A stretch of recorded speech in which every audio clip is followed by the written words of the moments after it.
kú déédé wòyí o, ìròyìn lérèfé ni mo mú wá sétí ìgbọ́ yín láti ẹnu ọmọ yín kan náà, ìyáàfin Lydia Ọbọ́falẹ́yẹ. Gómìnà ìpínlẹ̀ Ògùn tẹ́lẹ̀rí Ọ̀túnba Gbénga Daniel ti sọ jáde síta gbangba wáyà ayé ní ọjọ́ Ìṣẹ́gun níbi ètò àkànṣe ríró àwọn ènìyàn lágbára yìí tí Ààrẹ Bọ́lá Ahmed Tinubu, Ọ̀túnba Gbénga Daniel Bátò-Jídé Movement ti Ìjẹ̀bú-Òde gbé kalẹ̀ wípé òun yóò fi ìdí gómìnà ìpínlẹ̀ Ògùn Dàpọ̀ Abíọ́dún gbolẹ̀ nínú ètò ìdìbò ti ìdíje alákọ̀ọ́bẹ̀rẹ̀ ti ẹgbẹ́ òṣèlú All Progressives Congress APC síwájú ètò ìdìbò ọdún 2027. Ó tún wá dúró lórí ọ̀rọ̀ rẹ̀ pé òun sì jẹ́ ènìyàn kan gbòógì tí gbogbo ayé ń fẹ́ nínú ọmọ ẹgbẹ́ àti olùgbé àgbègbè náà. Ẹ̀kúnrẹ́rẹ́ ìròyìn eléyìí náà wà nínú ìwé ìròyìn Daily Trust. Gómìnà ìpínlẹ̀ Kánò tẹ́lẹ̀rí àti olórí ẹgbẹ́ Kwankwansiya Movement Rabiu Musa Kwankwaso ti kéde ìṣetán rẹ̀ láti di igbákejì ààrẹ fún gómìnà ìpínlẹ̀ Anambra tẹ́lẹ̀rí Peter Obi nínú ètò ìdìbò ti ọdún 2027. Ó sọ̀rọ̀ yìí nínú ìfọ̀rọ̀wérọ̀ tí wọ́n ṣe fún un ní iléeṣẹ́ móhùnmáwòrán Arise Television Prime Time ní alẹ́ ọjọ́ Ajé, àti pé Peter Obi yóò gba ìwé àṣẹ láti díje fún ipò ààrẹ lábẹ́ ẹgbẹ́ òṣèlú National Democratic Congress (NDC) nínú ètò ìdìbò gbogbogbò ti ọdún 2027. Ẹ̀kúnrẹ́rẹ́ ìròyìn eléyìí náà wà nínú ìwé ìròyìn Leadership.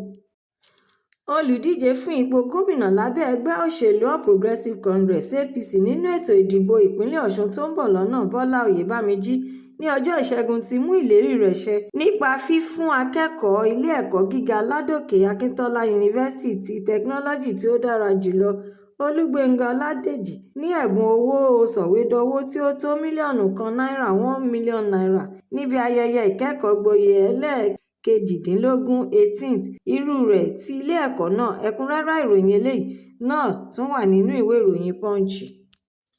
Ìròyìn eléyìí ló kéde ikú akọni òṣèré eré orí-ìtàgé ti èdè Gẹ̀ẹ́sì Alex Okubo, èyí tí àwọn akẹgbẹ́ rẹ̀ fìdí ikú rẹ̀ múlẹ̀ ní ọjọ́ Ìṣẹ́gun. Gbogbo àwọn òṣèré ló ń fi ẹ̀dùn ọkàn wọn hàn lórí ikú rẹ̀, pé ó dùnni dé góńgó ọkàn tí ó sì tún jẹ́ àdánù ńlá fún gbogbo ènìyàn. Alex Okubo kò tíì ju ọmọ ogójì ọdún 40 years lọ. Ẹ̀kúnrẹ́rẹ́ ìròyìn eléyìí náà wà nínú ìwé ìròyìn The Nation. Kọmíṣánná lórí ọ̀rọ̀ àwọn obìnrin àti ti ìdàgbàsókè ohun ìgbàlódé ti ìpínlẹ̀ Borno, Zuwaira Gambo, ti ṣe àfihàn àwọn ètò tí wọ́n ṣe fún àwọn adàlúrú agbébọn tí wọ́n ti ronúpìwàdà tí wọ́n sì tún ti kúrò nínú ẹgbẹ́ búburú yìí nípa bí wọ́n ṣe gbé Kùránì lé wọn lọ́wọ́ láti fi búra pé lótìítọ́ ni àwọn ti ronúpìwàdà. Zuwaira Gambo wá ṣàlàyé lẹ́kùnrẹ́rẹ́ nínú ìfọ̀rọ̀wérọ̀ tí wọ́n ṣe fún un lórí ẹ̀rọ móhùnmáwòrán ti News Central Television orí afẹ́fẹ́ ní ọjọ́ Ajé wípé ìgbésẹ̀ yìí ló ṣe àfihàn ìpele tí ó kẹ́yìn àti pé yóò mú èrè tàbí ìjìyà tí ó jinlẹ̀ nínú ẹ̀mí àti ara bá wọn tí wọ́n bá tún padà sínú ẹbí wọn. Ẹ̀kúnrẹ́rẹ́ ìròyìn eléyìí náà wà nínú ìwé ìròyìn Vanguard. Ìjọba àpapọ̀ ti ilẹ̀ Britain ti jẹ́ kí ó di mímọ̀ fún gbogbo ènìyàn wípé àwọn kò ní ẹnìkan pàtó tàbí gbòógì tí wọ́n gbé kalẹ̀ fún orílẹ̀-èdè Nàìjíríà nínú ètò ìdìbò gbogbogbò ti ọdún 2027. Nítorí ìdí èyí ni àwọn kò ṣe ní dá sí ètò ìdìbò ilẹ̀ Nàìjíríà yìí tí yóò wáyé ní ọdún 2027.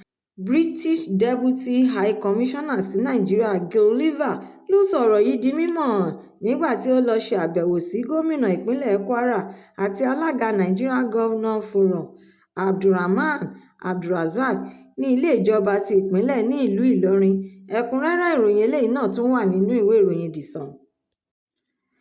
Director General ti Nigeria Civil Aviation Authority (NACA) Captain Chris Najomo ti gbè lẹ́yìn ọ̀rọ̀ ẹ̀sùn tí wọ́n fi kan ọkọ̀ bàálù òfurufú Air Peace wípé kò gbé àwọn èrò tí wọ́n fẹ́ wọkọ̀ bàálù ní ìlú London tí wọn kò sì tún ṣe ètò ilé gbígbé fún wọn lẹ́yìn ìgbà tí ọkọ̀ bàálù òfurufú náà ní ìjàmbá èyí tí ẹyẹ kan ṣe àkóbá fún ní ọjọ́ kìíní oṣù karùn-ún May 1st.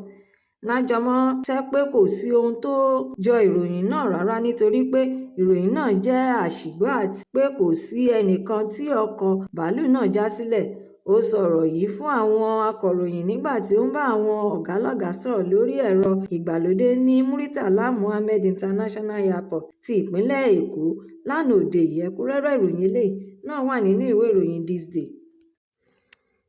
Àwọn Nigeria Independent System Operator (NISO) ti ké síta wípé pípeléke tí àṣìgbọ́-ohùn àṣìsọ àti àìní ìmọ̀ nípa ẹ̀rọ ìgbàlódé bí ó ti ṣe ń ṣiṣẹ́ sí níta gbangba ló jẹ́ kí àwọn máa ṣe ìkìlọ̀ fún àwọn ènìyàn láti mọ ewu ìpayà tí ó mú bá àwọn ará ìlú. Managing Director àti Chief Executive Officer Abdul Bello Muhammadu sọ ọ̀rọ̀ yìí síta nígbà tí ó ń bá àwọn akọ̀ròyìn lórí ọ̀rọ̀ iná, ilé-iṣẹ́ ìròyìn àti àwọn olórí ti ẹ̀ka ìròyìn ní ilé-iṣẹ́ Electricity Distribution Company (DISCO) sọ̀rọ̀. Ẹ̀kúnrẹ́rẹ́ ìròyìn eléyìí náà wà nínú ìwé ìròyìn The Guardian. Ìròyìn eléyìí ló ṣàlàyé wípé oríṣiríṣi àrà ló ṣúyọ níbi tí àwọn ìgbìmọ̀ ẹgbẹ́ òṣèlú All Progressives Congress (APC) ti ń ṣe àyẹ̀wò fínífíní fún gbogbo àwọn olùdíje fún ipò gómìnà ti ìpínlẹ̀ Rivers ní ọjọ́ Àbámẹ́ta, tí wọ́n sì sún ti gómìnà Simon Para nìkan sí ọjọ́ Ìsinmi. Àwọn ìgbìmọ̀ ẹgbẹ́ òṣèlú APC tí ọ̀jọ̀gbọ́n Natawe Yelwata jẹ́ adarí wọn kò tíì sọ fún gbogbo ènìyàn èsì àyẹ̀wò tí wọ́n ṣe, àti pé àwọn ènìyàn kan tún sọ pé aáwọ̀ tí ó wà láàrin gómìnà Fubara àti Nyesom Wike lè ṣe àkóbá fún gómìnà Fubara. Ẹ̀kúnrẹ́rẹ́ ìròyìn eléyìí náà wà nínú ìwé ìròyìn Nigeria Tribune Online. Ìròyìn lérèfé tòní kò ní jù báyìí lọ nítorí pé kí n lọ bẹ̀ oge. Ẹ tún pàdé mi lọ́jọ́ mìíràn fún àkọ́tún ìròyìn lérèfé láṣẹ Èdùmàrè. Ẹ má ṣe aláìlọ́kan sí YouTube channel ìròyìn lérèfé. Kí ẹ jọ̀wọ́ kí ẹ bá mi subscribe, kí ẹ má tún gbàgbé fi èròǹgbà yín ránṣẹ́ sórí rẹ̀, kí ẹ bá lè máa ní àǹfààní láti máa gbádùn ìròyìn lérèfé síwájú àti síwájú sí i. Ẹ ṣé mo dúpẹ́, mo mọ̀ ọ́ lóore. Ó dìgbà.